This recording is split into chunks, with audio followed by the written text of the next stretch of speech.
Gi-ambush patay ang usa ka abogado samtang nagsubay kini sa dakbayan sa Mandawi kaganihang buntag.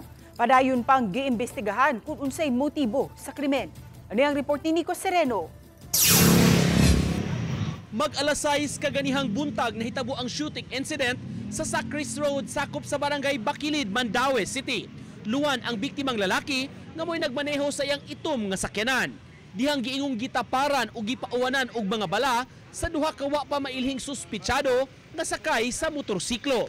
Gidala paunta siya sa Mandawi District Hospital apan dead on arrival kini. Nasayran nga ang biktima usa ka CPA lawyer, residente sa Konsolasyon ug padung unta sa trabahoan ni adtong higayuna. Background sa victim kay sa information na nakuha nato no usa ni siya ka BIR examiner and also CPA lawyer.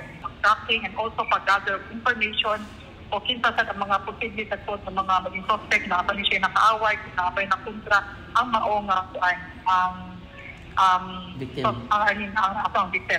Miumol na og Special Investigation Task Group ang kapulisan sa Mandawi para mapaladman ang investigasyon. Matod sa MCPO, gitanaw ang tanang posibleng anggulo kung work-related o personal ba ang maong insidente.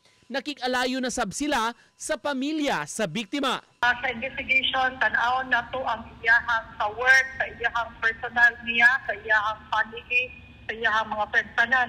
Atuan na siyang kuhaon na information kay no na diha na to makuha no